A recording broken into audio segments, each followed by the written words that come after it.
कोई भी लड़की की सुंदरता उसके चेहरे से ज़्यादा उसके दिल की होती है। अशोक भाई ने घर में पैर रखा। अरे सुनती हो?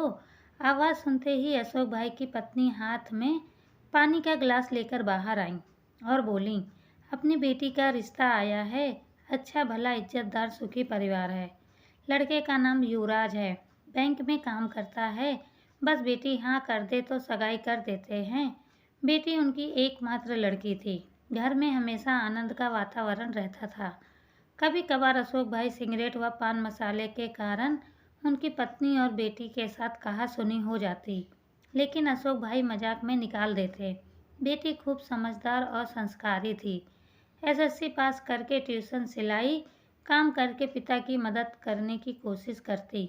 अब बेटी ग्रेजुएट हो गई थी और नौकरी भी करती थी, लेकिन अशोक भाई उसकी पगार में से 1 रुपया भी नहीं लेते थे और रोज़ कहते, बेटी यह पगार तेरे पास रख, तेरे भविष्य में काम आएंगे।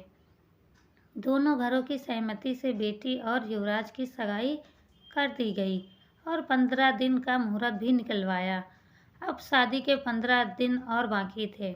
अशोक भाई ने बेटी को पास में बिठाया और कहा, बेटा तेरे ससुर से मेरी बात हुई।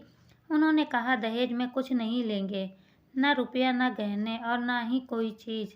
तो बेटा तेरे शादी के लिए मैंने कुछ रुपए जमा किए हैं, या 2 लाख रुपए हैं, तुझे देता हूँ। तेरे भविष्य में काम आएंगे, तो तेरे खाते में जमा करवा देना। ठीक है पापा, बेटी ने छोटा सा जवाब देकर अपने रूम में चली गई। समय को जाते कहाँ देर लगती है। शुभ दिन बारात आंगन में आई। पंडित जी ने चंवरी में विवाह विधि शुरू की। फेरे फिरने का समय आया। कोयल जैसी कुहकी हो ऐसी बेटी 2 शब्दों में बोली, रुको पंडित जी, मुझे आप सबकी उपस्थिति में मेरे पापा के साथ बात करनी है। पापा, आपने मुझे लाड प्यार से बड़ा किया, पढ़ाया लिखाया, खूब प्रेम दिया। इसका कर्ज तो मैं चुका नहीं सकती, लेकिन युवराज और मेरे ससुर जी की सहमति से आपने दिए 2 लाख रुपए का चेक मैं वापस देती हूँ। इन रुपयों में मेरी शादी के लिए हुए उधार वापस कर देना और दूसरा चेक 3 लाख का, जो मैंने अपनी पगार में से बचत की है, जब आप रिटायर होंगे तब आपके काम आएंगे। मैं नहीं चाहती कि आपको बुढ़ापे में किसी के आगे हाथ फैलाना पड़े। अगर मैं आपका लड़का होती तब भी इतना तो करती ही ना। वहाँ पर सभी लोगों की नज़र बेटी पर थी। पापा, अब मैं आपसे जो दहेज में मांगूं वो दोगे? अशोक भाई भारी आवाज़ में हाँ बेटा, इतना ही बोल सके। तो पापा मुझे वचन दो, आज के बाद सिगरेट को हाथ नहीं लगाओगे, तम्बाकू पान मसाले का व्यवसाय आज से छोड़ दोगे। सबकी मौजूदगी में दहेज में बस इतना ही मांगती हूँ। लड़की का बाप मना कैसे करता।